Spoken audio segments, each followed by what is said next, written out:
welcome to Fight Church here, guys. I got one question. How the fuck do you catch a tomato? Sons of bitches, man. I threw two. I was like, this will be a great start. 0 for 2. 0 for 2. That's alright, we're on some God News Bears tomato shit. Who wants to catch a tomato and use 2 hands? Man, that guy right over the guy in the yellow, you right there, bro. We're on some softball World Series shit. Ready? My dog.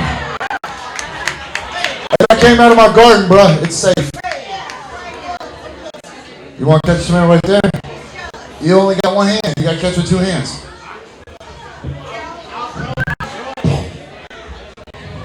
Good job. Good job. What's your name? Johnny. My name's Jesse Swanberg. Welcome to Fight Church. Welcome to Fight Church, everybody.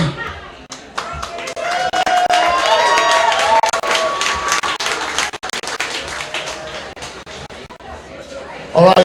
So everybody always wants to know what Fight Church really is, and I'll tell you real quick.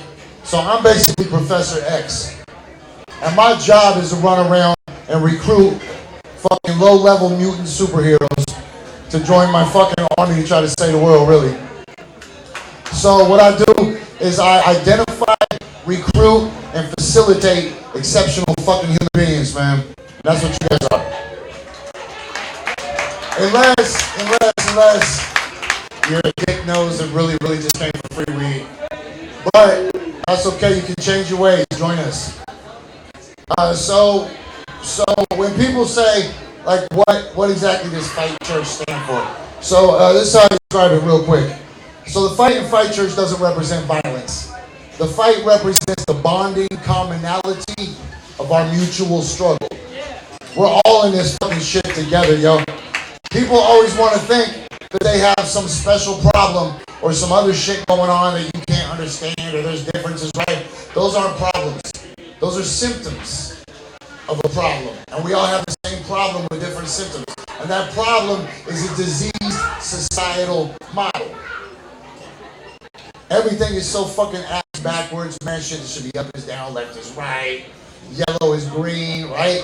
Things that should be trivialized are embraced, and things that should be embraced are trivialized. And man, it's like, what the fuck? What do we do? So the only antidote for that disease societal model is to throw people at it. Community. You know what I'm saying? That's all you X-Men motherfuckers. Look, you guys can't like fly through a wall or shoot lasers, but you guys all have some awesome shit that gets you through life a little bit fresher than everybody else. It gets you a perspective and an appreciation for life and for positivity and for helping each other, you know what I'm saying? And the way to empower each other is to associate with powerful people. So this is my little show right here, our little show, is a way to trick you guys into making friends with each other. So take an opportunity, stick out your hands and meet each other, because I guarantee this place is full of exceptional people. I mean, it's a Monday night and we're giving away free weed, but not that much weed. So I guess the first thing I should do is go over the rules for this. We have 2 rules. Rule number 1, no consumption. Please, look, what we're doing right now with this fucking weed giveaway, nobody's getting rich off the joint you're gonna get tonight, right? But what we are doing is saying fuck the man and dropping some counterculture shit.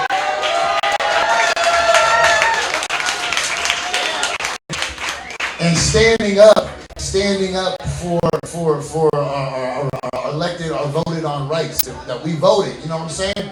72% of Portland voted so that we could do fucking cool shit like this. And thank you so much for doing that. But what that means is that we're the ones on the new frontier. We're the ones on the forefront.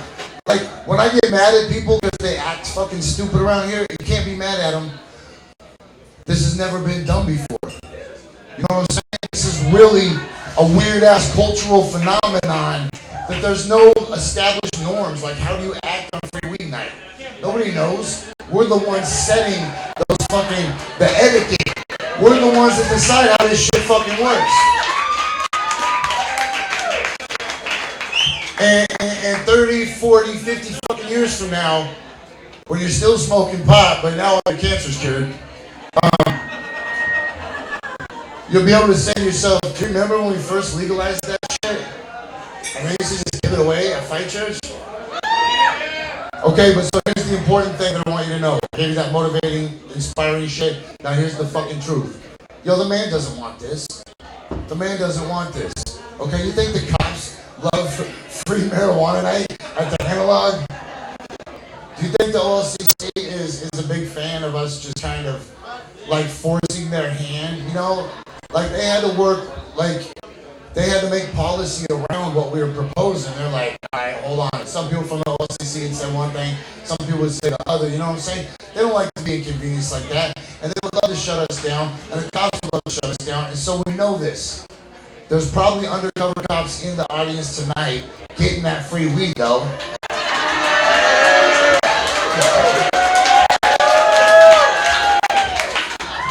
I ain't mad at him. Fucking smoke a bowl and he's back, Johnny Law.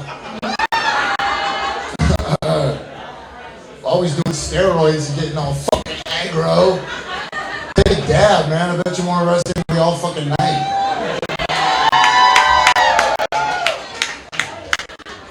I mean, sure, if there's like a murder, you can still catch a murderer on dabs, but if somebody was doing like a victimless crime, dabs recalibrate your moral compass, you know? So you're like, yeah. He broke the window out of that car. There was a Pontiac 2000 Sunbird, right? Which we could give away sometime. Someday we will. When Spark comes back, we're giving away that fucking car, I promise. Okay, and then the church part of Fight Church, I got kind of sidetracked. The church part of Fight Church is this, man. It's the roof with shelters, the benevolent planners, man. Wherever motherfuckers are getting together to use this community model of problem solving and apply it to any problem, man. Any problem. There's nothing that can't be done, man. Whether you go through the legislative process and get enough signatures for a petition or a referendum or whatever you need to do, or whether it's putting real boots on the ground and activating social change, which I'm a strong advocate of. But it's better when done with a team of people that trust each other. So remember, meet each other. Lori, how you doing? Okay, look, you can't make a habit of this because I shouted you out like 4 times. Okay, now you're getting expectations. Give it up to Mitch too, guys. Those are our friends right there. Okay, so we got those 2 rules. 1, no consumption on the premises because the OLCC and the cops want nothing more than to see us fail.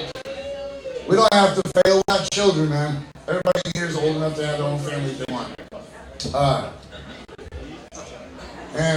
Props, it's Labor Day. Props to expecting mothers, by the way. Are there any pregnant ladies in the house? If you give birth on Labor Day on Fight Church, you get a free joint. And a little baby one, too, for the baby.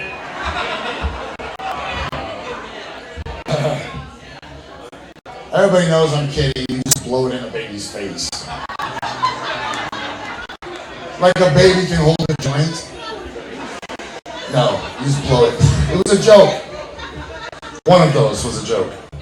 Either I have baby joints, or you can blow it in babies' faces. Anyway, so that's the church part. So this is a stupid talk show. Everybody that's on it is awesome. I'm just corny, so that's what makes it stupid. You guys make it fucking awesome. You guys are the reason for doing this. I'm just the dude that fucking identifies cool people and says, dude, you gotta come fucking hang out with us. I know people that would love you. So don't fuck it up. Oh, time out. Last week, man, our bathroom got graffiti bad.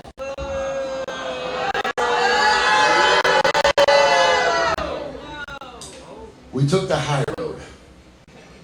From here further, you might want to tag somebody else's name in the bathroom. Because I'm giving away free joints for snitches. And I promise, this is Portland, Oregon, you will get snitched up for a fucking joint. Promise Promise. Okay, it's fucking raining. The rain came. Hey, shout out for the rain. That's cool.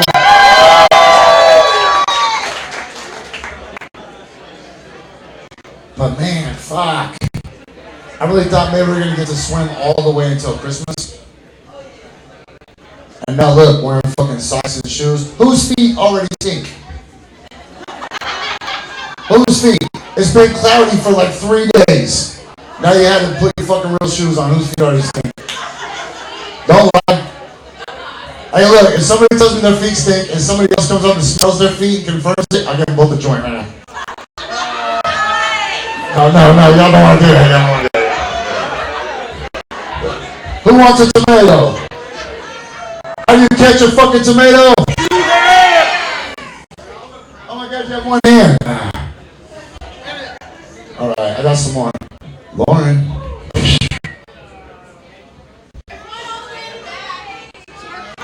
Okay, look, I see that long arm in the back. I see it, it's like a white t-shirt. Hey, can you get open a little bit?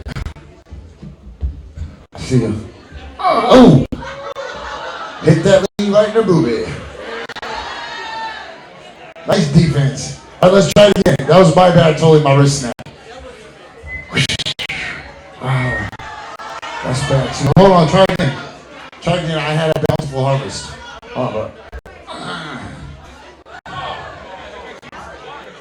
All right, assholes. Guy in the blue shirt, knock it off.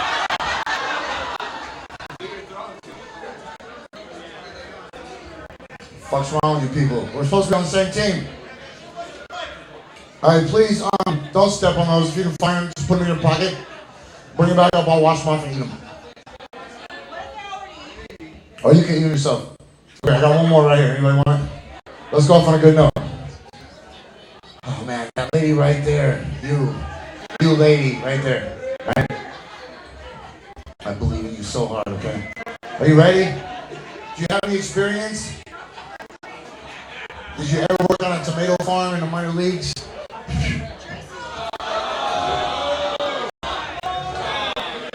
You know what? That was... What? Where's your show at? Where's your show at? You should go there.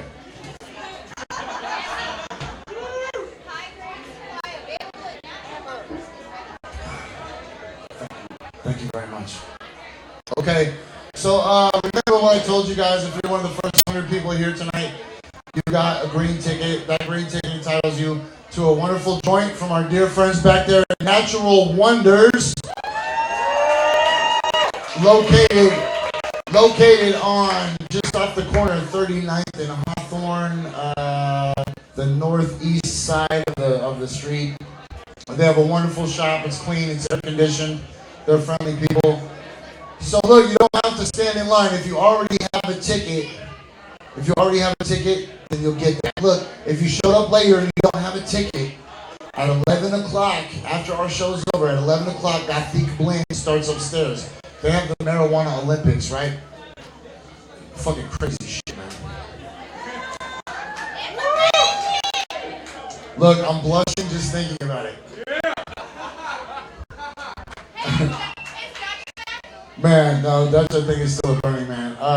They put me in a real weird spot last week. And that can happen to you, and you can win pie. So what it is it's like a freak show, circusy, sideshow, burlesque game show where people do kind of fucked up shit to get a pot, right? But kind of fucked up shit, really. But everybody in the audience still gets a free sample from edibles, and I don't know what they have this week. Sometimes they have weed, sometimes they have edibles, sometimes they have both. Somebody will come down in a little bit, let me know what they have. Regardless, they'll take care of you. But what's our only rule? You guys are fucking awesome. Alright, so usually this is where our Spark plays some music. It goes boom, boom, boom. I cupped it, sorry, I was trying to be tough. So Spark plays this music that goes boom, boom, boom, and then I introduce people. So we're gonna see what Biggs has for us, and then I'll introduce our guest tonight. Perfect. I'm kicking the guests in your ear. You didn't get that sex spot thumb drive, Alima. You've been here 10 minutes for harassing people. Do you have your thumb drive, listener? Do you have your thumb drive? You should throw it to me. I'll catch it like a tomato.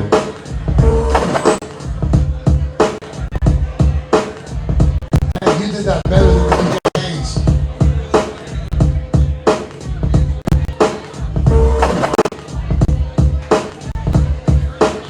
Your staff tonight, that's Jesse, that's Bobby. Everyone's back there. It's still happy hour until 10 o'clock. Get your specials.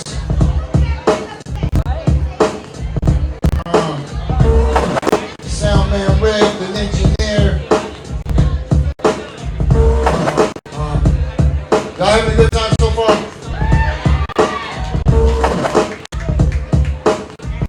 All right. Remember, 11 o'clock is when Gothic Blend starts. They got 420 samples to give away, and there's probably only about 200 people here tonight so far. I don't know, maybe more. I don't know. We will be giving away pot tonight, probably for a spelling bee or some shit like that. All right.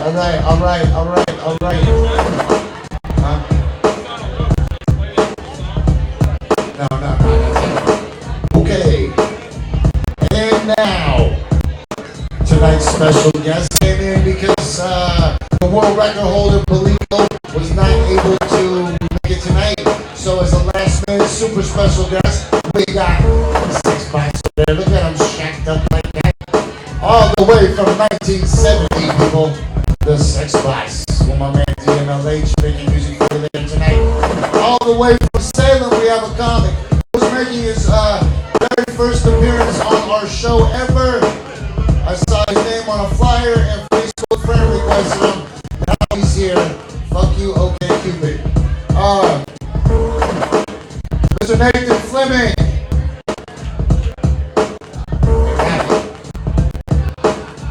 This ain't gonna cut it, man.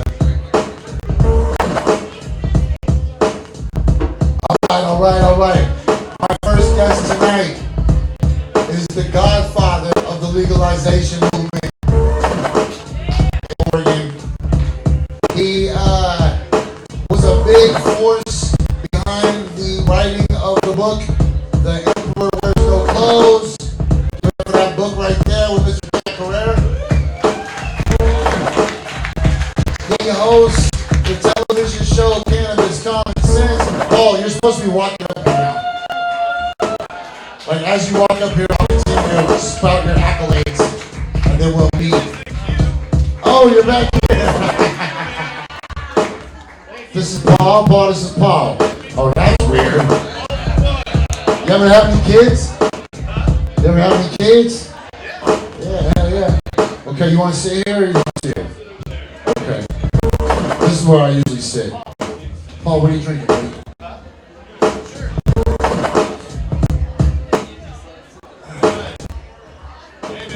Hey, let's get this microphone, make sure it works there real quick. Okay. All right. Free Weed Monday. Yeah! You know, I've been working since 1978 for free weed. We used to petition back in the 80s here in Oregon with a sign, a big sign that said free marijuana. And at the bottom in small letters, it said from unjust laws. So people would come up, where's the marijuana, man? You got to sign this petition, then you get some. But, That's a good hustle. yeah, it worked. So since what year? 72? No, 78. I went to a smoke-in in Washington, D.C., the White House smoke-in that the hippies organized. And then circa about 1982, I was living in Washington State, and I became the Washington State coordinator for the National Organization for the Reform of Marijuana Laws. I was just 22 then. I didn't know it would take more than 30 years, but you know, it's worth it, right? I moved to Oregon in 1984 to help the Oregon Marijuana Initiative, which was a group of forward-looking people that we circulated an initiative and put it on the ballot, and we only got 26% of the vote. You know, but that didn't stop us. You know, we had Nancy Reagan tour the state and say, "Just say no," for 3 days. And George Bush, the head of the evil empire himself, Darth Vader, he toured the state for 2 weeks to build up opposition. It was overkill. But the beat goes on. Why do they want it illegal so bad? It's all about money and power and the continued centralization of economic and political control. You know, marijuana prohibition was brought to us to stop cannabis from competing with petroleum. By stopping cannabis hemp seed from competing with petroleum, the petrochemical, pharmaceutical, military, industrial, transnational, corporate, elite, fascist sons of a bitches, they fed us this lie that this thing, a new thing called marijuana, was this deadly drug. Of course, you know, people were really racist then. There's racism still today, but they were really racist then. And they said that it caused, you know, some sort of bad thing and caused people to go crazy and kill their family and friends. So nothing, as we know, could be farther from the truth. Right? But by using that misinformation, they said it's a deadly new drug. Even though it's the oldest crop, all archaeologists agree, it's been cultivated for at least 12,000 and maybe over 25,000 years. So not only is it the oldest crop, it's the most productive crop. It produces more oil from the seeds, more fiber from the stems, more protein from the seeds, and more medicine and cool relaxation substance from the buds, you know? So I think that's the reason they criminalized it, though, was to stop him from competing with petroleum. So just all the bad guys in the world got together. Yeah. I was like, this shit is so dope. It was the Standard Oil, the real, you know, these cotton industry, industrial crony capitalist ruling class, you know. The cotton industry had something to do with it, but and the timber industry had something to do with it, but you know, it was really this mass corporate conspiracy that tried to hide the fact that, you know, this substance was going to, with the invention of new machinery, become cheaper than any other oil out there. And Henry Ford was using it for his cars and the fibers for some of his car bodies. And it was a way to wipe out competition. And, you know, hemp is naturally decentralized. Anybody can grow it. You can get a pretty cheap seed oil press and press the oil out of the seeds, and it takes tens of millions of dollars to drill for oil and tens of billions of dollars to convert it into fuels and other products. So that's the whole reason right there. How much are we talking about getting out of a hemp crop? An acre of hemp, according to a couple different studies. An acre of hemp in fiber can produce 6 to 7 tons of bast fiber. That's the outer bark of the stalk, and bast fiber is used for canvas, rope, lace, linen, and ultra-thin papers. In fact, about 50% of all tobacco cigarettes are rolled in hemp paper. The other 50% is flax. By law, they have to use either hemp or flax, and most of it's pulped in Spain and shipped over to a paper pulp mill in New Jersey and North Carolina.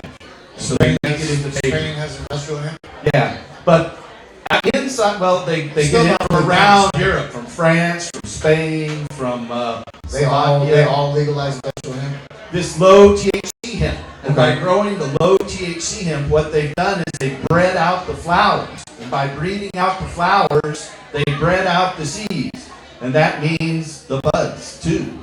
And so as long as they give us low THC hemp, It's not going to compete with petrochemicals. It won't compete with petroleum because high THC hemp produces 20 times more seeds than the low THC. What they've done is they bred out the THC, which breeds out the flowers, which breeds out the seeds, which breeds out the oil and the protein, but it's really the oil that it's all about.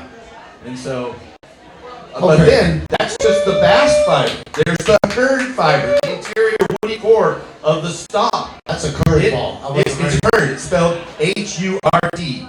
And so that, according to a study in 1916 by the United States Department of Agriculture, Bulletin 404, that produces more than 4 times more paper than trees. So that's just the stalks and the stems.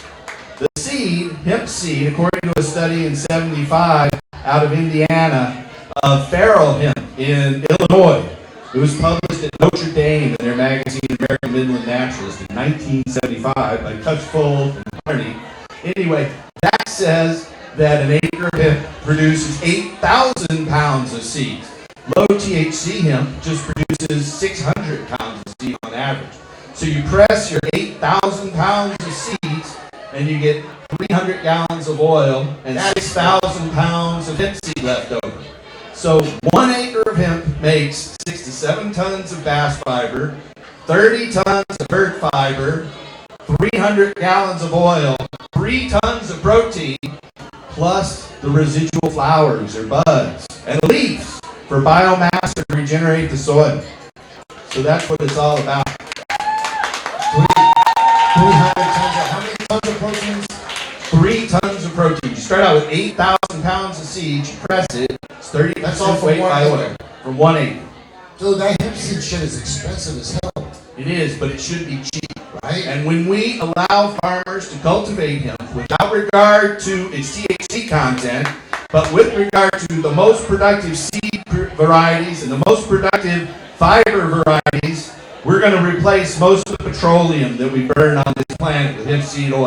And we'll wipe out world hunger with the residual protein, and we'll stop deforestation with the fiber, and we won't need cotton because we'll have hemp fiber for canvas.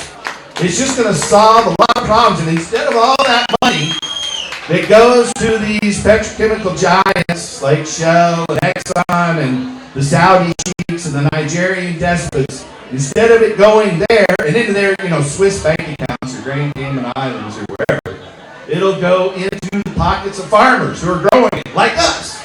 And we'll spend it in our community. And instead of seeing the further centralization of economic and political control, we'll start to see the decentralization of that. That's one of the reasons, that's the main reason I started working for hemp legalization way back when I was a teenager in the 70s, because I saw it was the key to so many different issues. You looked at the Vietnam War protesters, and they were often busted for pot. Whether they had it or not, they planted it on them and busted them for that. And it was obvious that marijuana was much less harmful than alcohol and made you feel good. And it wasn't really addictive, no more addictive than sweets or other psychologically addictive things. Meat. Yeah.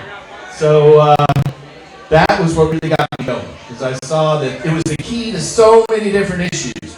And the more I've researched it, the more I found out that's true. Right here in Portland, back in 1985, this fellow Jack Herer wrote a book about industrial hemp. At the time, he was putting it together. This was back when cut and paste and scissors and glue. We didn't have personal computers. And he had 3 little kids at home at the time. So he asked me if he could come to my house, which was a grow house. He had a grow garden in his house too. But he asked, and we only lived about 3 blocks away from each other up here at 34th and Hawthorne. I was on one side of Hawthorne, he was on the other. And he said, can I come over and take over your house because my kids are messing up all my papers? And I said, sure, man, you can. And he asked me to help open the third eye. I didn't want to get in the head shop business. So, his family opened and started the third eye up there at the other side of 39th. And his children and his partner, Captain Ed, still operate that today. So, he did that. I never dreamed it would become the kind of countercultural legacy and legend that it became. Right. I'm happy it did. So I got a question I want you to clarify before we go any further. How are we going to grow industrial hemp and high THC flower in the same state? We don't need low THC hemp. That's the key. We don't need, it's all just a ruse, man. Those low THC strains are dwarf hemp, and we don't need to grow dwarf hemp. You know, high THC cannabis will produce 20 times more seeds and twice as much fiber. So why grow the low THC? It's just a bullshit thing they gave us, and they needed some hemp for the war machine, you know, for tobacco papers, for the United States government classified hemp as a war crop, and the ancient Chinese wrote that hemp was a war crop because they needed it for certain weapons. The Chinese had it as their bowstrings and their bows for their arrows, you know, because they lasted longer than any other fiber. But the United States, even today, classifies hemp cultivation as a war crop and has an emergency plan to implement it again if we need it for national defense. Speaking of emergency plans, hey Robbie, man, dude, that's because you hate legalization. No, it's cool, Robbie. Don't worry, man. It's cool. Anyway. Alright, legalizing something, Robbie's forgetting stuff. Now y'all give it up for Robbie, the hardest working man in town. Thank you, Robbie. And for the rest of our staff. There's Brian and Jesse's over there and Aaron's in the back. Okay, so while we're still on the subject of hemp, let me make the segue. Hemp stock. Hemp stock. We're going to have it. The city tried to stop us, but we won again. You know, they were lying. You know, the city of Portland said we allowed blatant marijuana smoking and sales at the park. And you know, this is going to be our 11th annual one this year. And in the first 9 years, you could have said, yeah, we did. We didn't stop it. But last year, they made us try to stop it. And I think we did a pretty good job of it. I don't find it pleasant doing that. I don't want to do that. But to be able to have our event, that's what we had to do. But the police didn't like that. They had to lie and say that we did allow marijuana use and that we encouraged it and that they had people selling it there. And so that was bullshit. You know, we went before the city council. Jesse gave a real good speech there, I gotta say. And so did a bunch of other people, Nikki in the back, many, many people. So there was no opposition to us in the city council. There was no one there to speak against us. There were no surrounding businesses that complained. The mayor pointed out if anyone had a problem with it, they would be here to tell us. You know, but that was some bullshit. It was. If they had any complaints, they would have real complaints or real police calls. They would have obviously brought them with them. And to say when asked directly by the city council, okay, let me reframe it for anybody who doesn't understand what's going on. So hemp stock has been held for a long time. 2 years ago, the city said, look, too many people are fucking smoking pot at hemp stock, which is a fucking no-no, right? So then they got mad. Then 2 years ago, hemp stock filed for another permit. The city denied them.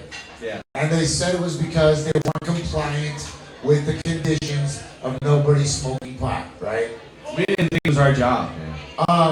I smoke pot.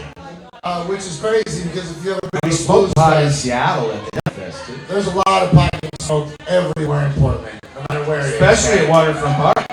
There's actually probably less pot being smoked at the Hemp Fest than there is all around the rest of the city and at every other single festival that we've ever had in this fucking city. You know what I'm saying? You know how much weed gets smoked at the Brew Fest, the Blues Fest. I mean, people don't even care. They just puff up, right? The city doesn't respond that way. But the city put the onus on the organizers of hemp stock to be super vigilant to have nobody smoking pot. Then when they applied for the license last year, the city said no, right? Yeah. And you had to appeal. Yeah. And you won the appeal. We did. And then we fucked it off. And we got in trouble again, right? But we didn't. We did what they asked us to do. I mean, but we kind of got set up, right? We didn't. Yeah, there was That's not a fun, guy there who goes by the name of Pork Chop. I'll say who it was. Who I think is what they call a confidential, reliable informant because he sold pot to the cops but he didn't get busted. But we threw him out, you know. And so he was there set up by the police, I think, to try to hurt us, you know. But and then he was at the Seattle Hemp Fest this year and ripped off a lot of people for multi-thousands of dollars. The same guy, pork chop. He's not allowed at the hemp stock ever again. Funny story. He snuck into fight church last week. You better throw him out. I threw him out. If you need help throwing him out, I'll be happy to help. But he bailed. You know, I hate to shit on somebody, but he hasn't once proclaimed his innocence or anything like that. You know. Okay, well, he ripped off a lot of people in Seattle. So I got some hard questions about the hemp stock. Okay. Okay. What if I was to tell you that when we were at city council, we took a bum deal that's just going to set us up for more trouble? Hold on, let me finish. When Commissioner Fish said, look, I'm going to give you this one chance, but all eyes are going to be on you. If you guys fuck this up, there's no possible way that we can stop people from smoking pot. That's right. That's like saying you got to make no rain. And it rained. You're in trouble now. Right, but so what he did was he said, if you guys screw this up, this will be the end of it. But after the hearing, Fish came up to me and said, you need to work with the mayor. If you need something, go work with the mayor. Okay, so I went to the mayor's office last week. Okay, guys. And I said, I said, well, I called the mayor a week ago Friday. And I said, I want to come in and meet with you. Got a call on Thursday at about 1. Some guy named Chad Stouffer, who works for the mayor. He's a guy for events. He said, come down here, be here at 3. So I got down to City Hall, and I told him what we want. And what we want are fenced-in smoking areas where people over the age of 21 can use marijuana. If they want us to make sure kids aren't smoking marijuana in the park, then we have to fence in an area. And they did this at the Seattle Hemp Fest for a couple of years. Fence in an area and cart people as they're going in and make sure people aren't smoking anywhere except inside that area. Now, we got in. And then the mayor told you to fuck off. No. And then, well, let me finish. Then I said, okay, if you won't give us a fenced-in area where we can cart people, make sure kids aren't, then you should just waive, like they do in Seattle again, waive the no smoking in the park rule. And so the mayor, it was this guy Chad Stouffer. He went away. That was on Thursday. Friday afternoon at about 5 o'clock, he sent me an email and said, well, you know, Parks is run by Amanda Fish. Amanda Fritz. She approved our permit last year, but didn't approve it this year. She was the only council member that voted against it. But come tomorrow morning, I'm going in to meet with her, sending her an email. The folks at the Seattle Hemp Fest have this $9,000 fire retardant stuff that goes across the fence to make sure, you know, you can't see it. So there's a private area. And they have said they will come and bring us this $9,000 covering so we can have these. We don't have to spend the $9,000 ourselves, you know. So we just have to put the fence up. So they've offered to come and help us. And, you know, Vivian McPeak of the Seattle Hemp Fest came in and spoke at the city council here in Portland as well. So we got our foot in the door and got yes, you can have your event at the park. And then I went in and said, hold it, marijuana is legal now. We got 72% of the vote for Measure 91 just last November. And, you know, I wrote Measure 80 back in 2012 and put it on the ballot basically with my own money, which would have allowed smoking in the park, by the way. We got 61% of the vote here in Portland back in 2012 on Measure 80. So we have a lot of political support. So they should respect that. We deserve their respect, you know. And if there are enemies, if Amanda Fritz wants to be our enemy, or any one of the others out there, any of these other elected officials, they should fear us. We're going to vote them out. You know, that's what it comes down to. That's what politics is about. You vote for the people who help you, and you vote against the people that don't. And we have the oldest culture, the oldest crop, the most productive crop, and a crop that makes us laugh and smile and feel good. And they want to stop us from using it in the park, I think it's bullshit. And so we're going to keep fighting to be able to use cannabis in the park. And if we don't get it this year, we'll get it next year because we're not going away. You know, I started working on this in 78. If I have to work till 2058, I will. Yeah. In fact, I kind of like it. It'd be 98.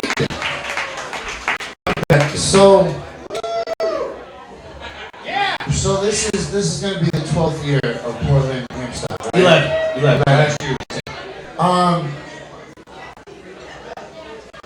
What do you see as what it's going to take this event to the next level, so that it's on par with things like the Seattle Hemp Fest, the California, to Denver? I mean, Portland, you know, our Blues Fest, the Portland Blues Fest is the #2 blues event in the whole country, right? Right. I would like to see Hemp Stock be on that level. All you have to do, I'm just saying, where do you envision? all you have to Put it on me. is take the R out of Portland and live in Portland. Oh. You know, I thought you were going to give me a job. I was like, wait, you know, I didn't ask for that. we're going to create lots of jobs. You know, if we wipe out petroleum, or at least dramatically curtail it, then you know, the buds are going to be really cheap. What I want to see is the return of the $10 ounce. When I was a kid, ounces, a lid was $10. 3 or 4 finger lids. And we can do that again now that it's legal. You know, if we can grow it in a big field, and they don't sit there and say, hey, you can only grow half an acre like they do up in Washington. Each grower can only grow half an acre. You know, we need to grow it in big fields and grow the seeds and replace petroleum, and then the buds will be a free byproduct. Okay, if you think you're going to go on Fight Church and your answer is going to be to take the R out of Portland, you're not getting away with that one. Well, you know, I'm just throwing that out there as a joke. Two more questions. I want to talk to you about all the medicine you give away. I want to talk to you about medicine. When you talk about medicine, I'd love to talk about you're it. very well known for being a very generous person. It's helped a lot of people. And a lot of people have a lot of respect for you for that, and many other things. Give it up one more time, please, for Paul. I've been blessed to be able to help sick and dying people. You know, nothing could be a bigger blessing on this planet than to be able to help people. And I've been able to get doctors to work for me. I never dreamed doctors would work for me when I was younger, but it kind of happened out of the blue. It's another story I won't give you here right now. But I was able to start growing pot for free. It cost me $125,000 a year, but it comes out of our clinics. Then I'm able to give that away. Over the past 10 years, I've given away 6,000 pounds of free award-winning marijuana. We have. Hey, that's how much Natural Wonders is giving away tonight. Yay, Natural Wonders. It's so good to see this, you know, after 30 years, to see we can get out of the closet, give away free weed. You know, it's only going to get better from here. You know, so I often tell the story as I go through trying to, you know, push the legalization movement. I always tell them about a conversation I had with my grandma when I was like 6 or 7 or whatever. She said, all right, look, Jesse, I smoked this pot. There's nothing wrong with it. But here's the deal. I could go to jail if they catch me smoking this pot. And I'm like 6 years old, you know, really, you got me in on some criminal shit right now. So you can't blame me for the kind of person I turned out to be. My grandma had me, you know, a fucking pot smoking ring when I was 6. She opened your eyes to the truth. It was disguised as Tupperware. My grandma, I was like, damn, why are we always delivering Tupperware everywhere? It was the 70s, and I just thought that's what people did. And that was when you could still buy diet pills through the mail. Shout out to that hustle too, Grandma.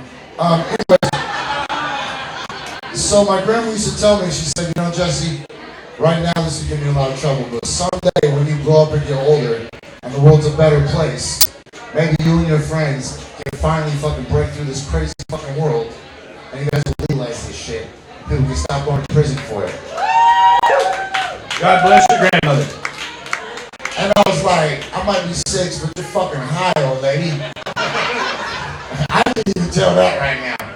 But so then all of a sudden one day I live in this world where it happens. Where it just freaking happened. Thank goodness. And now we live in this brave new world.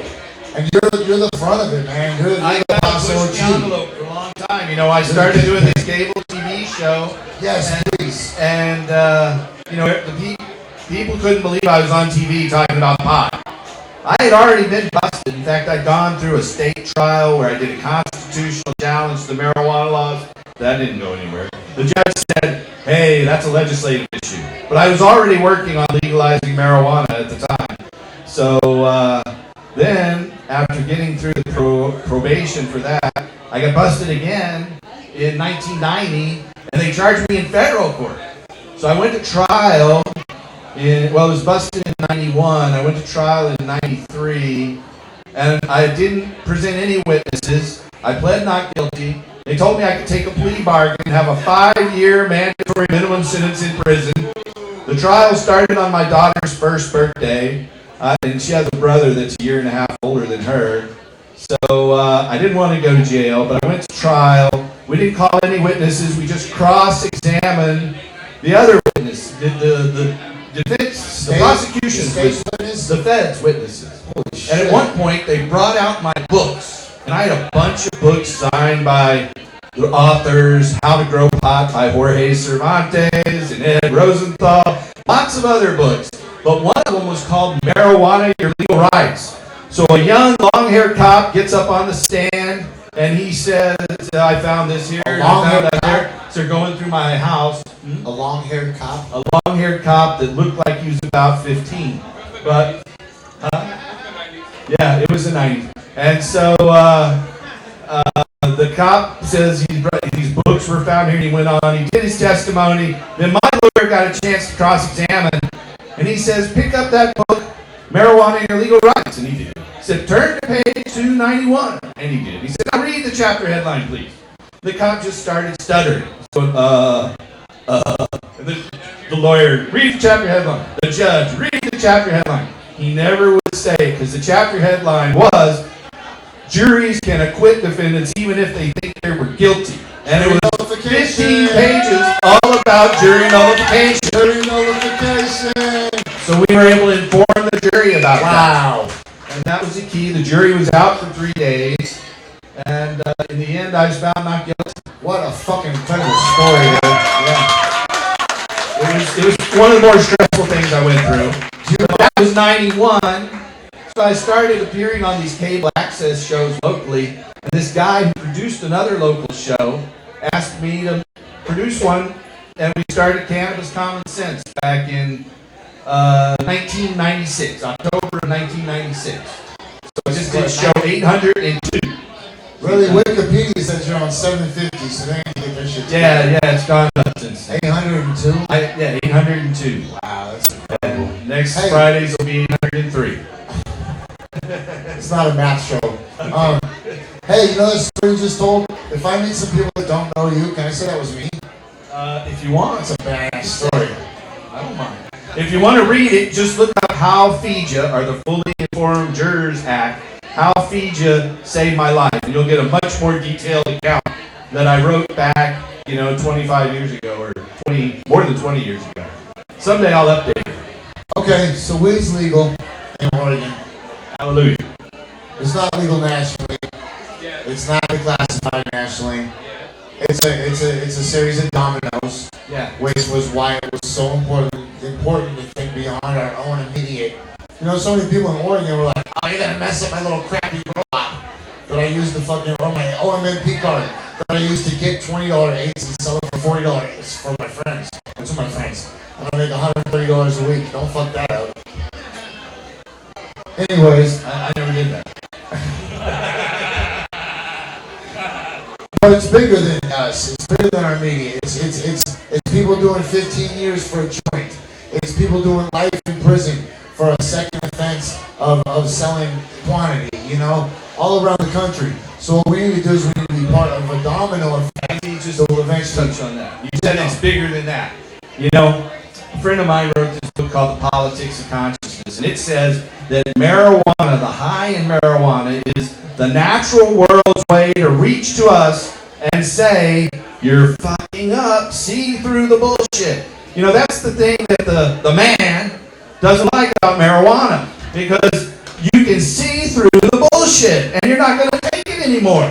You know, they don't want us to think our own thoughts. They don't want us to see reality. They want to tell us what reality is. But marijuana is a powerful tool that allows a lot of us to see through that, and we're going to stand for it. You know, we don't need nuclear weapons to protect us from the Soviet Union or China. You know, we don't need to spend 40% of all our federal dollars. You know, the CIA, those powerful elites, they control the media. We have to look past that media. The internet is a great leveler. You know, they want us to vote for Bush or Clinton. I think Bernie Sanders is a very good alternative. You know, he's not approved by them, though. He's not going to, they're going to do things to try to stop him, to try to disgrace him. And just like they do anybody who stands up to power, like they've done to me many times, you know. But we just have to see through that bullshit and keep fighting and go out there and choose the best candidates. And if you don't see one, become the candidates yourself, man. You know, we got back in the 60s, Timothy Leary said, turn on, tune in, and drop out. But he changed that by the 90s. He said, turn on, tune in, and take over. And that's what we have to do. We have to take over. Because we know what needs to be done. You know? And I think that's what our culture has to give. And one of the reasons we have this high is nature's way of telling us something's wrong. The Spirit's saying a long time ago. Okay, last thoughts, man. What thoughts do you want to leave these people with? Restore hemp. That's it? That's it. Where can people find you? Huh? Where can people find you? Hemp.org. Hemp.org. Wow. You can just go to hemp.org. If you know somebody who has a medical need anywhere in the United States, we can help them get a medical card. Just over here at 18th and Burnside. Just go to hemp.org. And, you know, freedom isn't free. You got to work for it. Every generation has to work for it. So don't think it's just going to happen as you watch TV. You're going to have to get actively involved and educate your family and friends and educate your politicians, or become a politician yourself, or become a righteous activist and take over the dirty machine and clean it up. All right. Thank you, Jesse. Ladies and gentlemen, Mr. Paul Stanford. Tomato.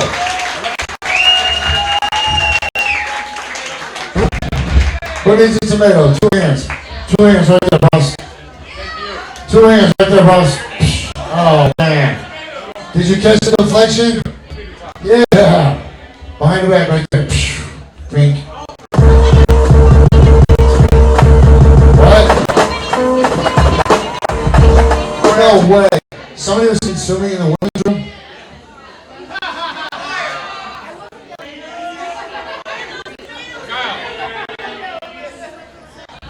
Eating tomatoes. I know y'all must have been consuming tomatoes on the women's room. There you go, man. Two hands.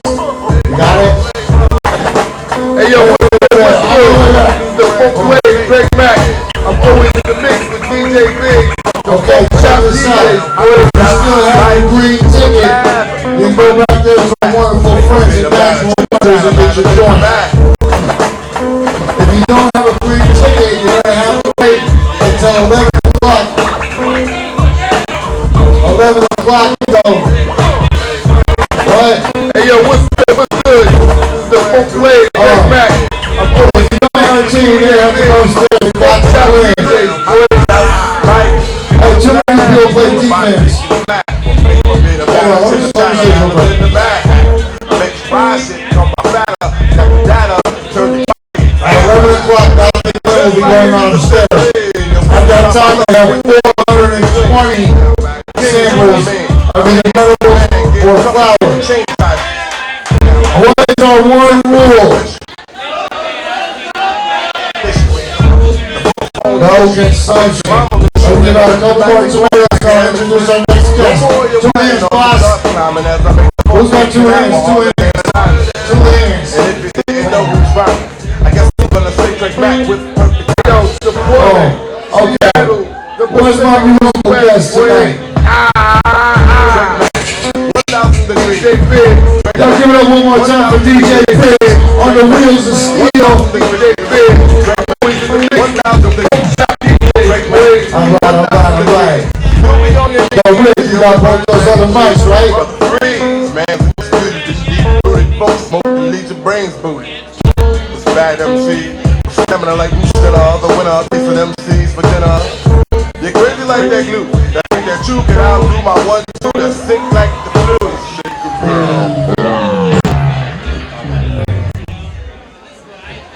Yeah. One more time for DJ Biggs in the house. Remember, people, no consumption. Please. No consumption on the premises. You just go 2 blocks away or whatever you gotta do. No consumption. Okay, look. Our next guest came as a super favorite to us, like a super favorite because they're super dope.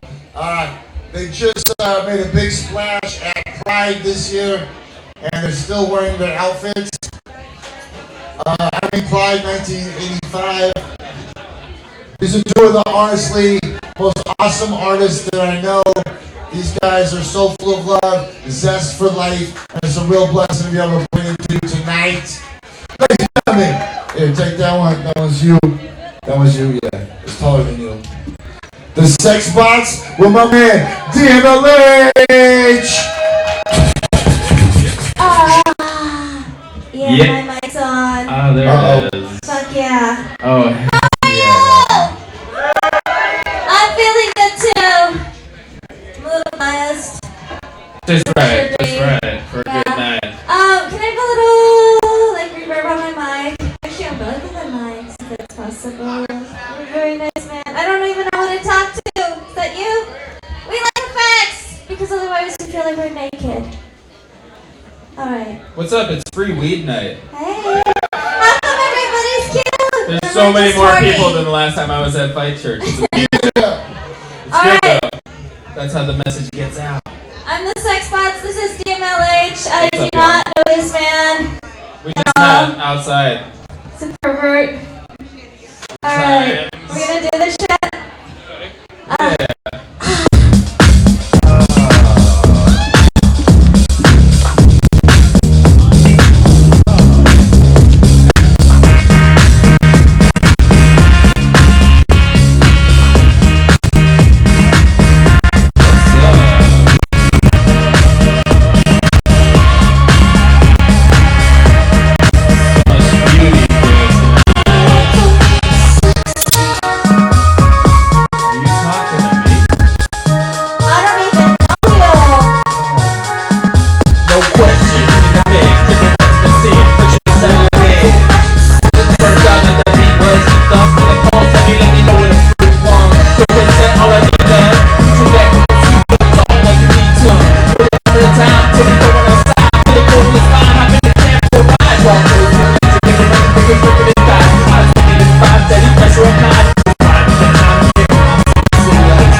up when it hits pop.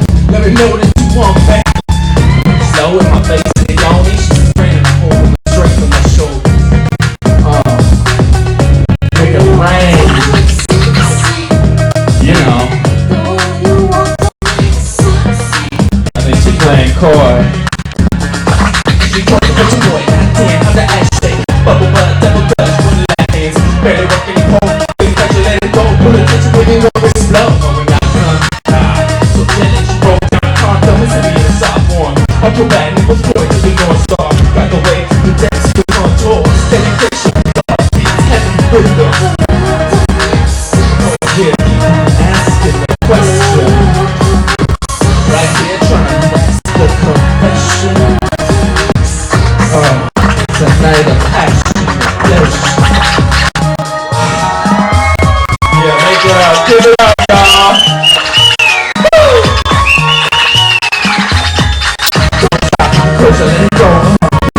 till we're deep in the zone.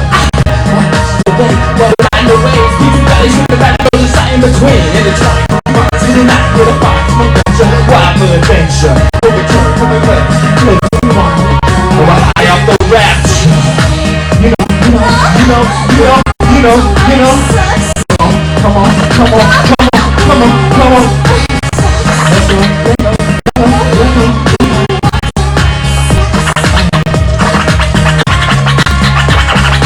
Let's go. Moment of afterglow.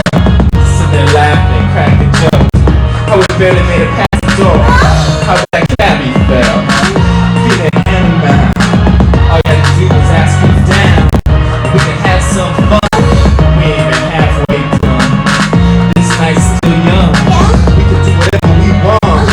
Take it to a level beyond. Playing with the devil we love. That's all out. And your culture's buzz. I know you got some friends that's down, so the only question is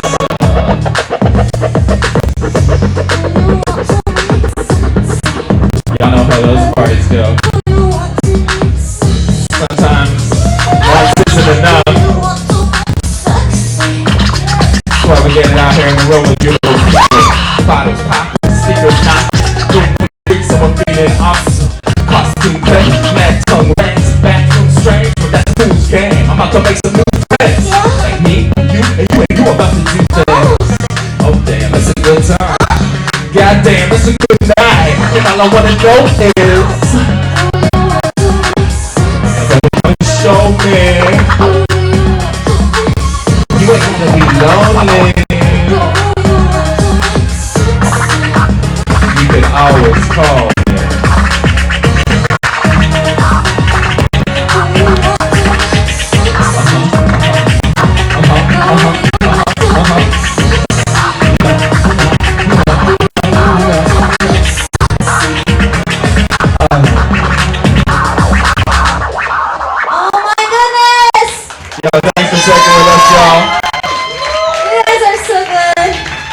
Alima Considine, the Sex Bots. Yeah? My name's DMLH. Oh my goodness. It's nice to officially make your acquaintance. I know, we just I met know. on the sidewalk outside. We never even traded names. Shit. Sometimes things go there. I know, right? You don't even know. Oh my god. This doesn't look like my drink. And I don't know what's in it. Oh shit. Alright, I guess we're gonna do another song Do another now. song? But if anyone wants to bring me water, I'm gonna give you a big fat. I like you, Marley. You're a sexy lady. So I much don't know love. if I ever told you that.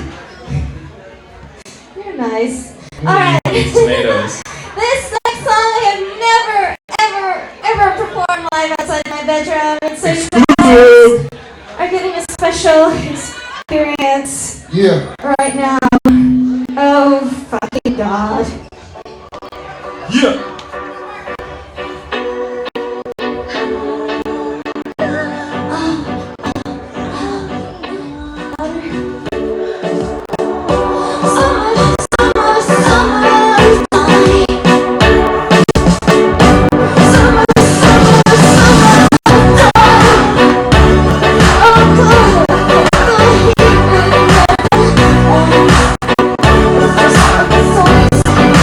Oh,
Bring it in, bring it in. And DMLH will be giving out old fashions behind the curtain. Oh yeah, I'm serving them up. Whatever you got. Old fashioned. Old fashioned around the back. Oh wait, they don't. Check this out, you guys.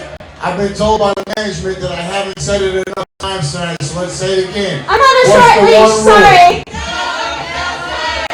Seriously, man, it's not fucking hard. No consumption, people. Look, we're giving you free fucking pot. Don't make us regret it, please. Please, don't fuck it up. And remember, these wonderful, high-grade, beautiful joints that we've been giving tonight. If you like that strain is available at Natural Wonders, okay? The strains aren't from them, they're just where you can find them, okay? Let me make that clear one more time. Who wants a tomato? Dude right there, boom. Did you catch it? Oh my gosh. Okay, let me give you guys a piece of advice. If you don't catch it, look cool about it. Because I can't tell, but when you go like this, that means I can see that good. Okay, here's one. Who wants this one? Lady in the back. Boosh. Man, that guy's like Deion Sanders. Nobody gets a fucking tomato on him. Okay, there you go, sister. 2 hands. Boom. All you gotta do is make your hands look like the woo. Show me your woo. Yeah, I got you. Show me your woo. That was your Jay-Z Illuminati triangle. That wasn't your woo.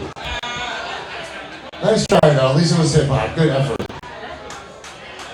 Okay. Look, I'm gonna give away some joints. Hold on. In order to be eligible to win a joint, you have to go on either your Twitter or your Facebook and tell your friends you're at Fight Church. Okay, or your Instagram. So you're not eligible. If you come up here to win something, then if you come up here to win something and you don't have it on your phone, then you're disqualified. And I will take you off the premises and smoke it in front of you. Because what's the only rule? No consumption on the premises. Okay, look, I'm gonna invite 5 people up here. They're all quickly gonna tell us the most fucked up shit they did tonight. We're gonna take a vote. Whoever did the most fucked up, not tonight, this week. If you did it tonight, we're probably gonna be pissed at you. Like the most low down, fucked up shit you did to somebody else this week that you're ashamed of, and you smoke a joint to change your ways. Okay, look, remember you have to have Fight Church tagged on your shit. You, that girl right there. Who else? I need 2 more people. That guy and that guy. Oh man, you're too late, man. I'll get you on the next game. Come on up, the stairs are right here. Look, and if the audience doesn't believe you, they're gonna boo you and you have to leave. Okay, so come on up real quick. Everybody gather up. Before we do this, I want to show you guys something. Are you tired of showing up to a party with funky ass weed? Smells like it's just been in your pocket for a long time? Look at this. From Candyland, the makers of Stay Fresh, Pop Top, Vacuum Sealed, motherfucking weed in a sardine can. Anybody ever seen that shit before? Some old cat food ass weed? And this is good shit too. It's 23% THC. Okay, look. This is not to give away tonight, but these are available at Natural Wonders, located on the northeast side of the corner of 39th and Hawthorne. Hey, so if you show up at Natural Wonders and tell them you fucking came from Fight Church, they'll give you a free joint, promise. Okay. Yeah, you need a card, but you only need a card for 3 more weeks. 3 more weeks, and everybody can start going to these stores. All right. What's your name, boss? Eric. What's your name, boss? Andrew. What's your name, boss? Danae. What's your name, boss? Mary Jane. What's your name, boss? Allie. You look like you did some fucked up shit. I can tell just by the way you're looking. She looks like she's gonna win this. Okay, go up here. Here's a microphone for you. Hey, forgive me. When I asked you guys' names, it wasn't because I planned on remembering them. I just wanted to let you know I was here.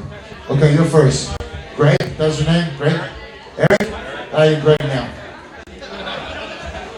Give it up for Greg. All right, so my fucked up thing was with my couple of my kids.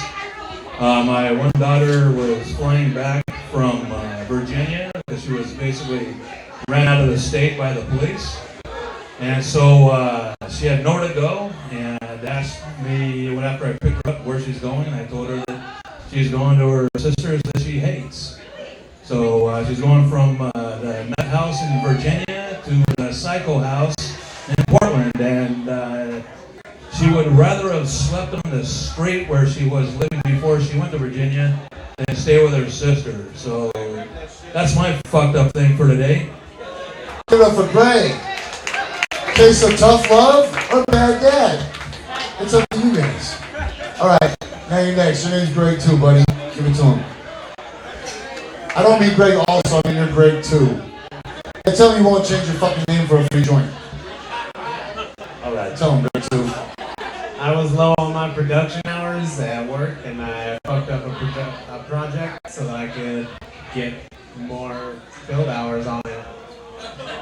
Sticking it to the man. That's not bad. Okay, your turn. Greg 3. My name's Danae because Greg is a lame ass name. Oh, she loses. Anyways, my roommate decided to lock me and this semi-cute random dude out of our house. So we decided to meander down to Safeway where I ended up getting cookies and cream, Baskin Robin, sugar cones, and oral sex inside of a shopping cart.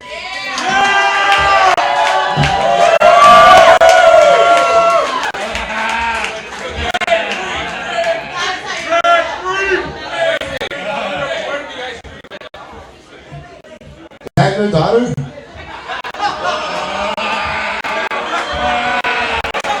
I'll still call you daddy. Safeway's expensive though. Okay, Greg number 4, come up. Hey, Mary Jane, I can't believe I'm going to say this, but I had sex with my sister last night.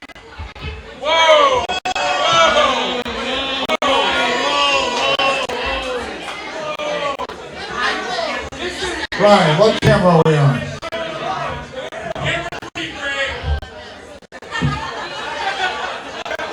She's lying. Where's your sister? Where is she? She's at home? You guys live together? Yeah, we gotta call her.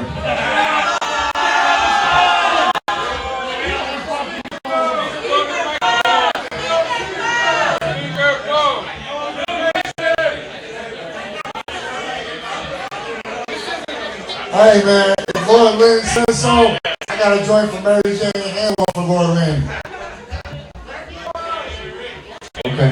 Okay. When I say people will do anything for free pot, y'all thought I was fucking around.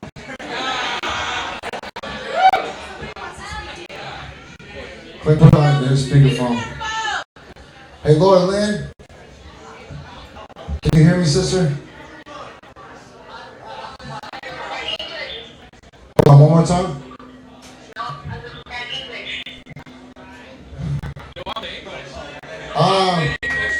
Okay. Let me see if I can figure out how to ask you this in Spanish then.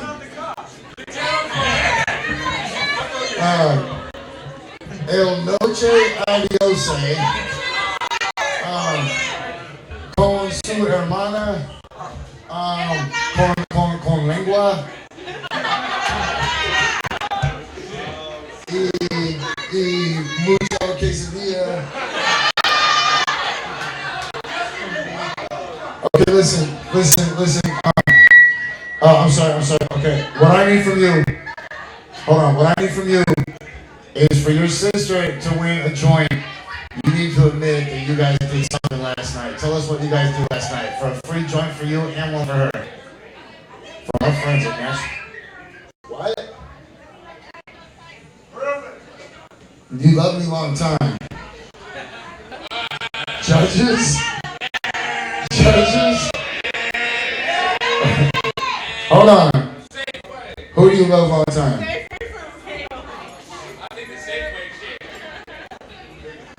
Man, you know what? That's some terrible reception. I'm sorry. Okay, look. My money's still on this girl right here. Hold up.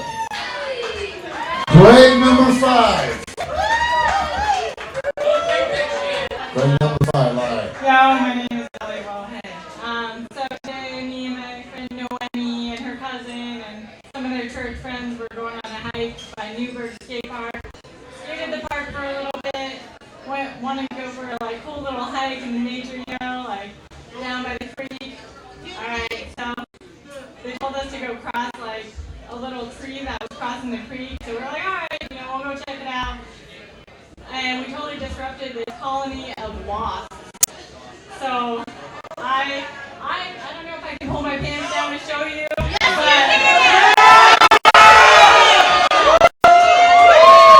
I'm a minister. I can't do it.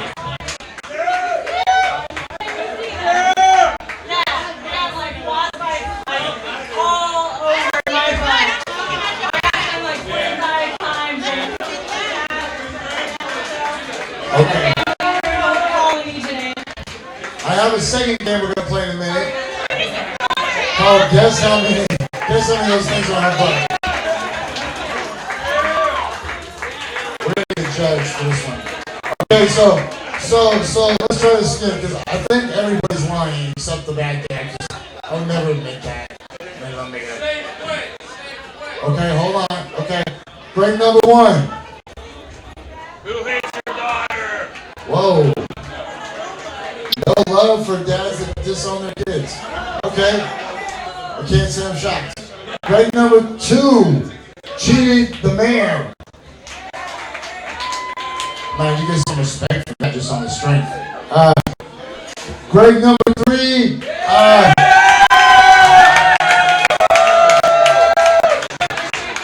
Lost a look at ice cream. Somewhere in Safeway. I wonder what your value card looks like right now.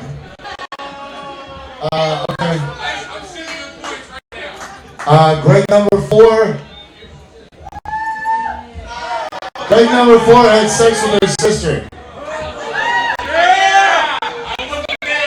Wow. That's not that popular. And grade number 5, that's stuck on butt. Plus, she showed you her butt. Okay, so I think it might be a tie. Let's go for a tiebreaker. Ice cream disappearing act.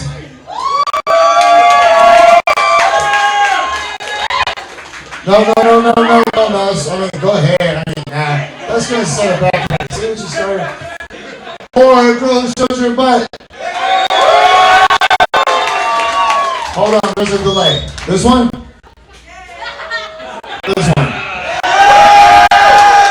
This one. This one. Really? Alright, look. How about this? How about all 5 of you wonderful people get one? There's one for you. There's one for you. There's one for you. There's one for you. Absolutely. Remember, if you like the strain that you smoked tonight, you can find that same strain available at Natural Waters Dispensary, located on the northeast side of 39th and Hawthorne. That's my old hood. I got a gang sign for it. Oh, this goes this way. So remember, what's the only rule? And also check this out at 11 o'clock. Gothic Blend presents the Weed Olympics, where crazy people from the audience will be asked to do crazy tasks to win crazy amounts of weed and have fun. Hosted by Gothic and my man Matt Marquis, and you can get your tickets for that starting pretty fucking soon, I think. Okay, y'all ready for some jokes? My next guest. One more time for DJ Biggs, please, everybody.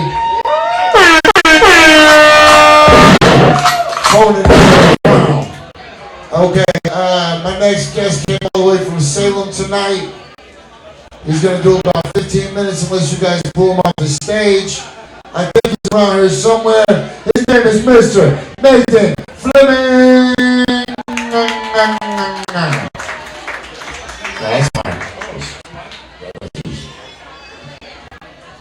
Hi guys. Oh, hey. Awesome. It's really cool to be at Fight Church. You guys sound like you're doing good, so I want to ask you again. I think we know the answer. It's Labor Day, right? I celebrated Labor Day. I got double dips on Labor Day because I got a job today. Yeah! You are looking at the newest, proudest member of the Pizza Hut Corporation. I am delivering. Hey, after like 12 years of being a teacher, I'm back delivering pizzas, man. Like life is not a line, it's a circle. It's pizza shaped. Anyway, but yeah, I got the double dip because I got the job, but I also didn't have to work today. That was awesome. They told me though, like to work at Pizza Hut, it's kind of like playing for the Yankees. I have to shave my beard. I don't know why, because I have to look good or something. But I'm bummed because it means that like I'm gonna go from people wondering if I have a doughy little wussy fat boy face to people knowing that I have a doughy little wussy fat boy face. Thank you. Yeah. But it's Labor Day. We should be celebrating like the martyrs of the cause, man. Like the triangle shirtwaist factory victims, right? Or the Haymarket Square riot victims, or like any miner in Montana that got shot by Pinkerton. We should be thinking about those people. We should be lionizing heroes like Cesar Chavez, you know. And I'm just sitting here complaining because I got a job that's going to make me look fat. I am ashamed of it. No, actually, I'm not. I'm getting older. I'm willing to do this kind of stuff anymore because I'm not afraid of failure. I'm just afraid of falling down in my bathroom. There's a lot of sharp corners in there, guys, and it gets slippery. Just be careful. You aren't as flexible as you think you are later on in life, man. I got no shame. I shit myself the other day. I can't afford to have shame. This is the beginning of the I shit myself story. Sorry. Stop me if you've done this one before. No, it was like 2 days ago, and I had spent the whole day waiting for a cool show by eating half of a Pizza Hut pizza, and then I go downtown and drinking a bunch of beer and getting an order of chili cheese fries. And then I went and I watched the show, and the show went on really, really, really long, so long that I ended up being sober during the headliner set. And I came up with a strategy. I was going to ask my buddy Chad to take me home. And that was good because I felt like I really needed to go. I learned some really, really important lessons that night, or relearned them. 1, go before you go, guys. 2, don't assume anybody can give you a ride. Because sure enough, Chad freaking walked to the show that night. Like, sorry, man. I went back to the theater and it's locked. And it's 2 miles from my house to the theater and vice versa. And in Salem, anybody ever been to Salem? Yeah. You ever been there after 11? No. Why would you be? There's nothing in Salem after 11. And not that there's any place that I could go, relieve myself away, but it's only 2 miles. I'm a tough guy. I'm strong. And so I get about halfway, I get about a mile up, and I know I'm not going to last. You hit that point in the region when everything starts becoming a Zen exercise. Everything starts becoming, it's all about like denying your conscious thoughts. So I'm thinking about like, that's a really cool shiny guy in the state capitol. And I wonder why butterflies don't fly at night. And I think this is a really cool road. I wonder who invented the word road. And then a car drives by and I think, I really hope this guy doesn't see me shit.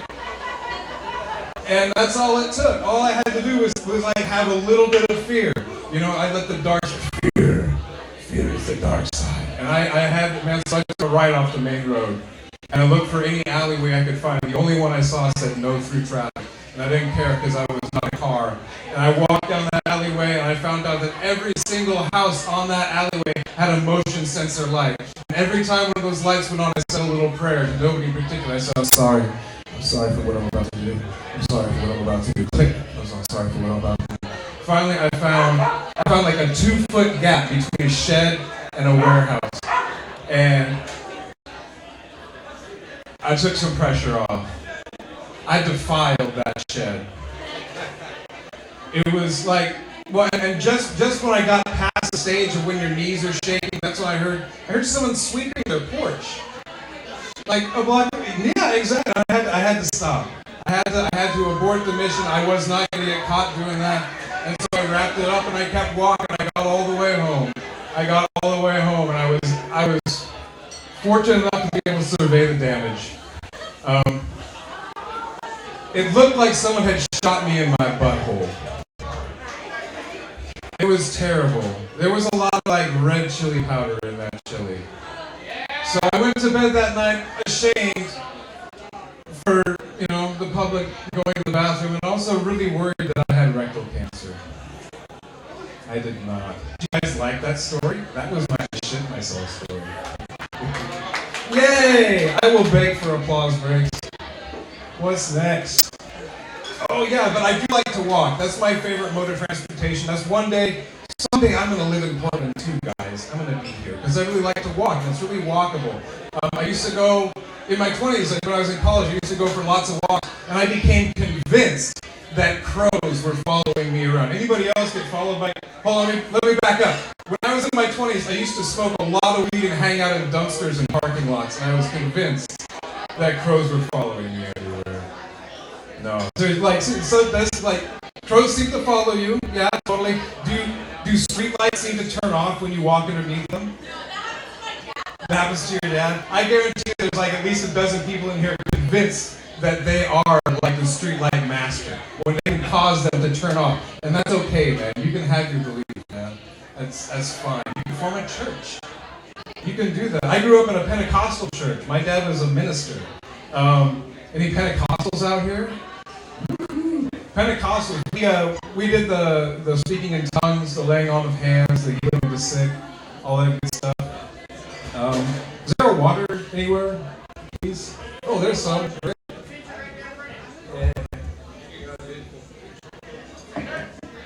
Anyway, speaking in tongues, all that good stuff. One of my favorite nights of the week was Bible study. Actually, that was one of my favorite 2 nights of the week. We went to church a lot. But this Bible study is at my friend Skylar's house. And what was really cool is that I got to play Bubble Bobble with my friend Skylar while the grown-ups were having their Bible study. And that translated basically to me watching my friend play Bubble Bobble because we only had one controller and I sucked. But anyway, we were playing and it was getting late. It was about 11 o'clock. It was one of those long Bible studies, and I was getting bored, and I was kind of listening at the door, and I heard kind of this ritual chanting, and I heard some other noise, so I went out in the hallway and looked down, and there's my mom and my dad and my friends from church, and they're all gathered around Skylar's mom, and Skylar's mom's doing this.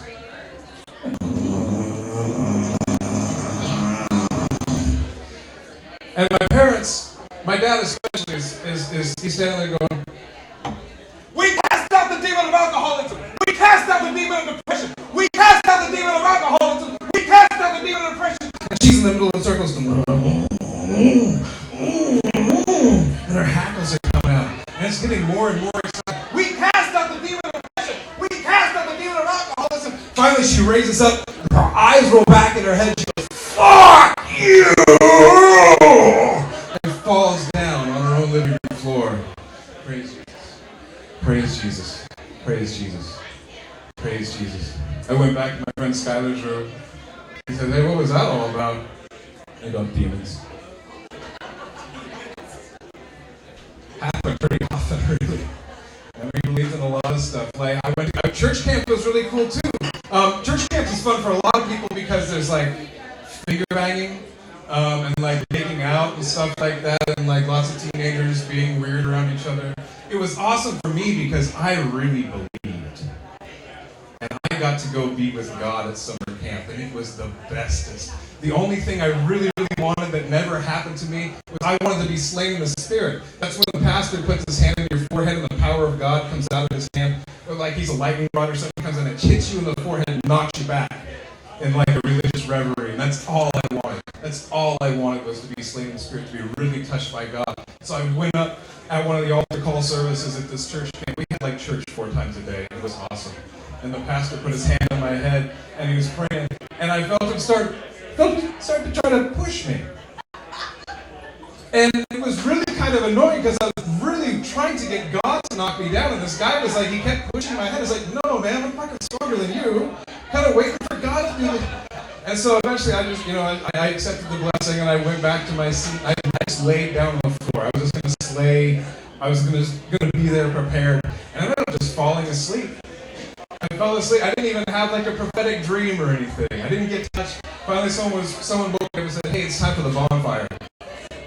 Bonfire at church camp is the extra best. Now you can fuck that. The bonfire at church camp is when you take all your millstones, you take all your CDs, all your skater magazines, like all the Playboy, Rocks Camp, anything that's going to slow you down in your walk with God, and you bring it to the bonfire and you throw it in. We had a little book burning, guys. We had a fun old book burning time at church camp. It was the best. It was really disappointing for me though because I forgot my Nirvana Incesticide tape.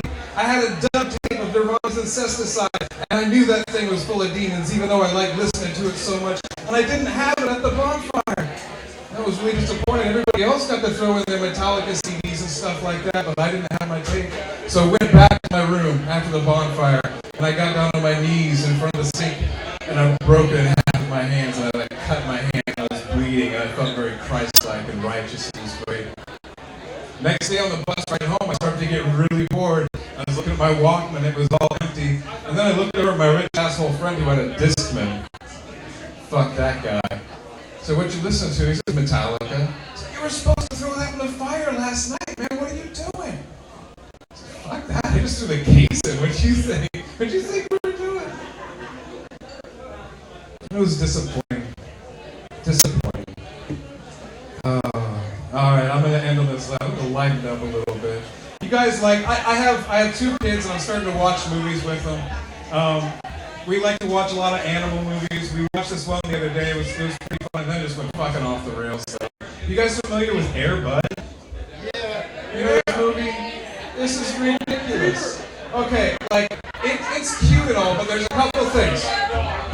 First of all, this dog gets into a basketball game in front of human children. There have to be some other human children in this league who really want a spot, but they're going to put a golden retriever instead. That's a messed up thing. The second thing, the most famous scene in the movie, okay? The dog gets into the game, and the befuddled opposing coach comes up and says,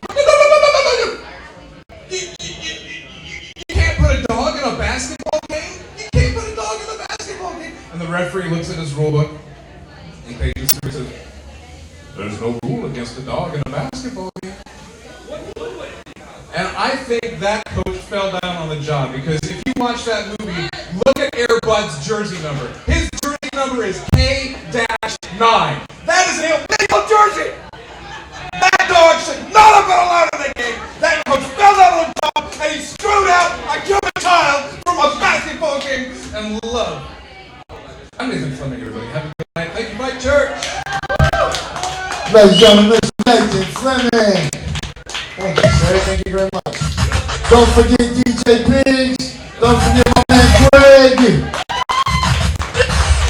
All right, look, I got one more joint in my pocket, but I also got tomatoes. Who needs a tomato? How you catch a tomato, people? What's our only other rule? No consumption on the premises. Please don't fuck shit up, everybody. You ready? One for you. Let me see. You dropped it. Oh my gosh. And now you can't find it. While the runners go into second, you gotta just stop the ball. There you go. 2 hands. I mean, 2 hands. 2 hands right there. Boom. 2 hands. Oh man. Look, you guys can see. I can't see. 2 hands. 2 hands. 2 hands. 2 hands. 2 hands. Back in the back. Where? The way back. Oh, that was a striker. Let's try it again. He's rounding third. He's going home. There's going to be a play to play. Did you catch it? You're out. Okay. Remember, if you want to win a joint, you have to tag Fight Church in your phone to be eligible. Instagram, Facebook, I don't care. Whoever gets this joint will be the first person to let me run through their gallery on their phone.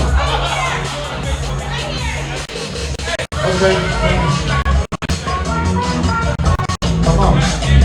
Not your Facebook pics, your gallery. What's your name, sister? Yeah. Your name is grade 6 now. Okay.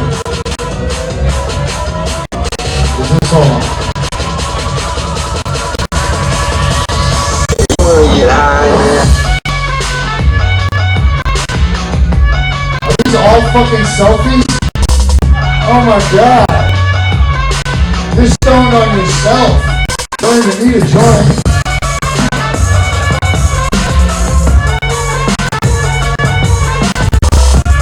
I see a little bleed.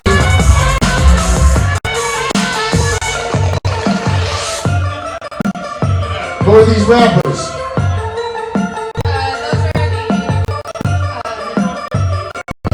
Kuno and 28 the Native from last week on Fat Church. There you go, sister. You're a factor right there. Alright, y'all ready for some more music, Fat Church? Where's the sex box? Somebody find me the sex box. Just the sex box outside. But then I got I'll find it. Hold on. And I know why. The sex box outside. Excuse me. Where are you? Where are you? I can't find it. Where's Dan and Lima? Man Marquis is outside. Alright, we're missing our musical guest. I guess we got a couple more tomatoes. Go with them.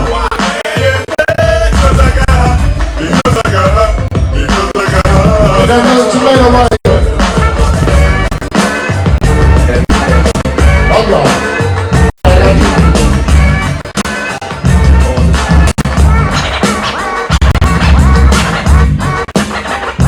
I'll keep my man stocking up. Yeah. Remember, if you like it and want it, you got tonight when you go home. You get more of me at Natural Wonders on the northeast corner of 39th or Cesar Chavez. I'm out of joints, but don't forget, upstairs in about 20 minutes is going to be the craziest shit you guys ever seen. Okay, hey, where's the sex box? I got a musical guest I can't seem to find. Well, I got some songs to sing a little song. Okay, hey, let's see what DJ thinks got. Yo, bitch.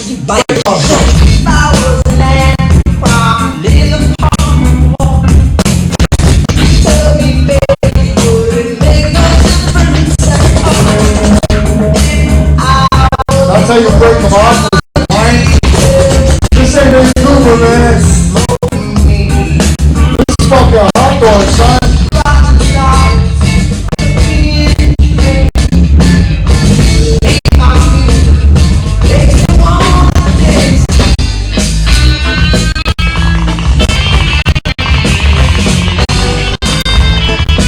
It's a little bit awkward.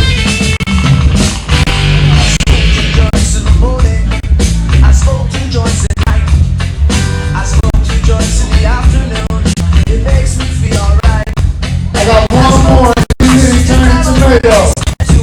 Who's really feeling it? That go right there. Do it, sister.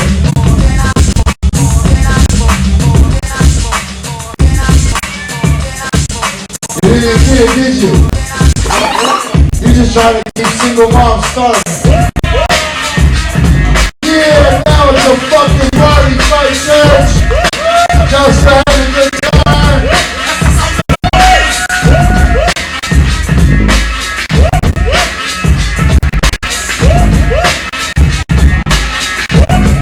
Give it up for the teacher, Paris 1.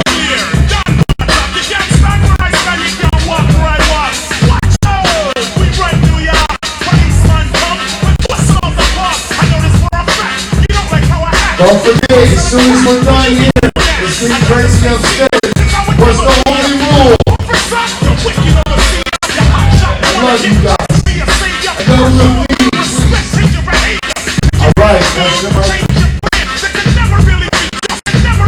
Thanks, Jesse.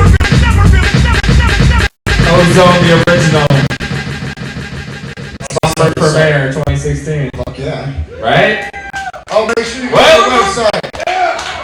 Go to ozone2016.com or spawnboyformayor.com if you want to stay abreast of how we're trying to save the world.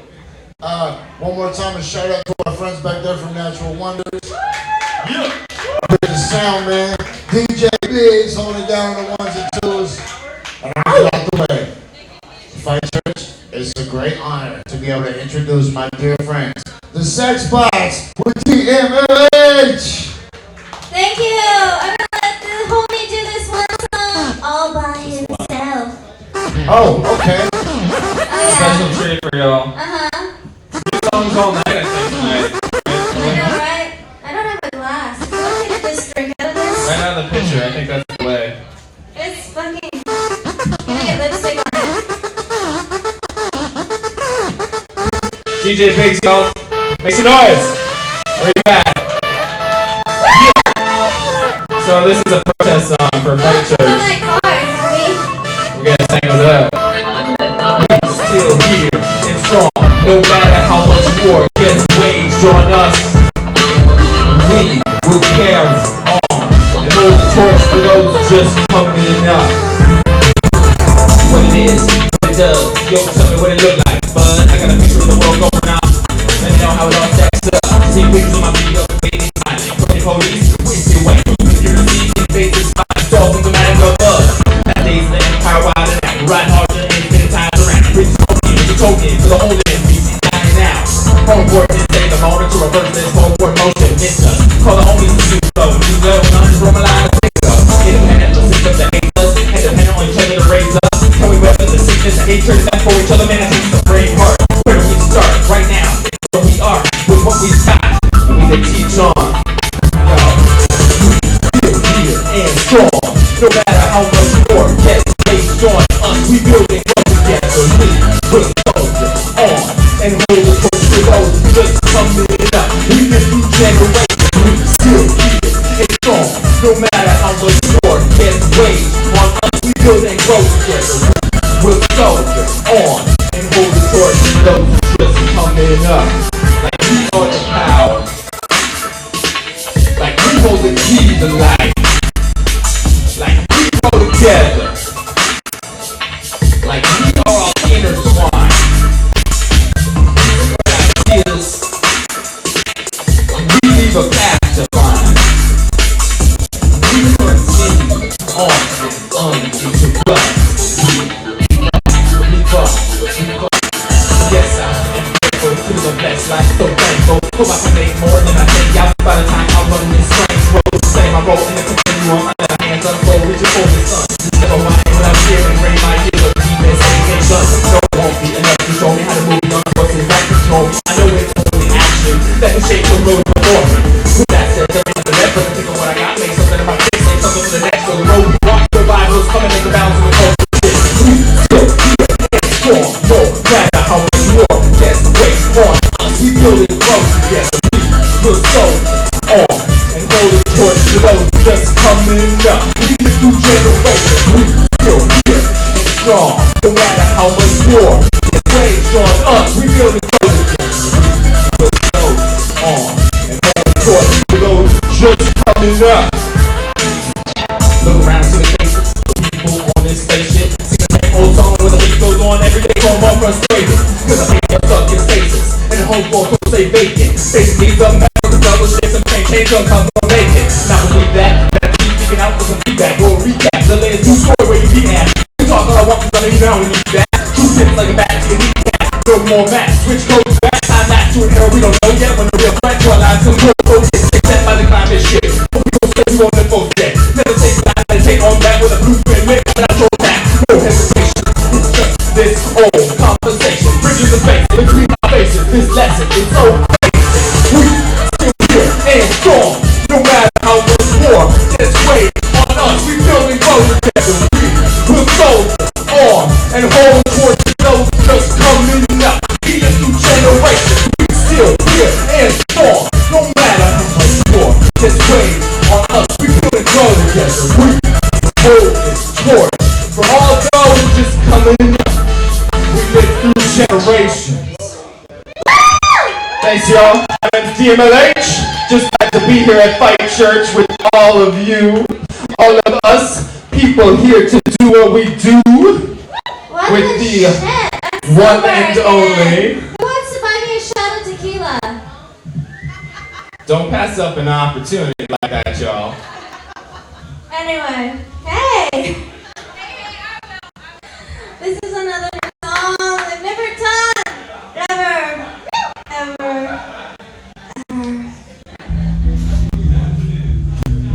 Let's do this one loud. It's got good bass.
Maybe they'll keep me. Maybe I'll never come back.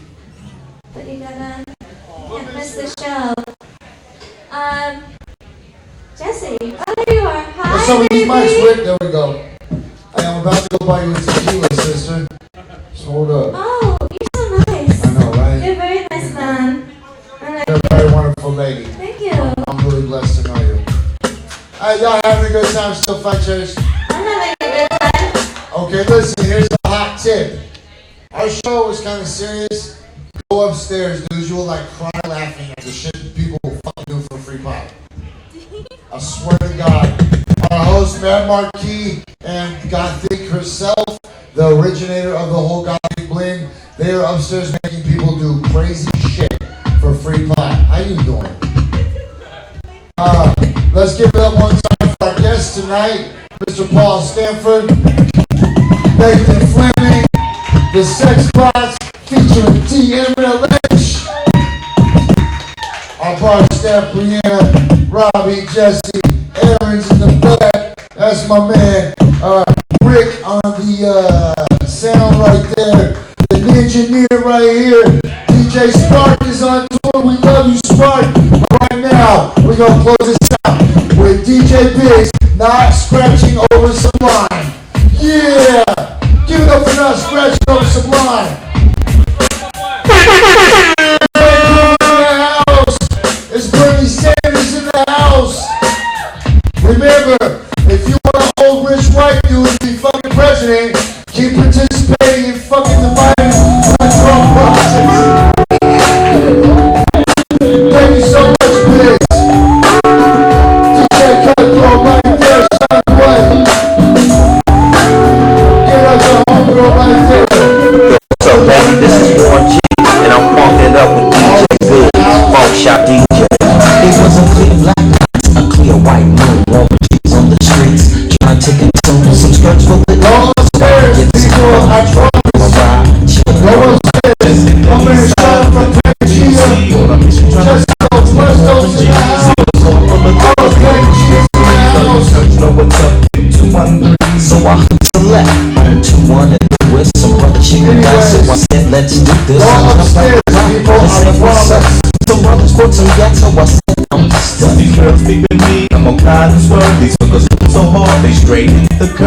Want to make a better things, and some horny tricks. I see my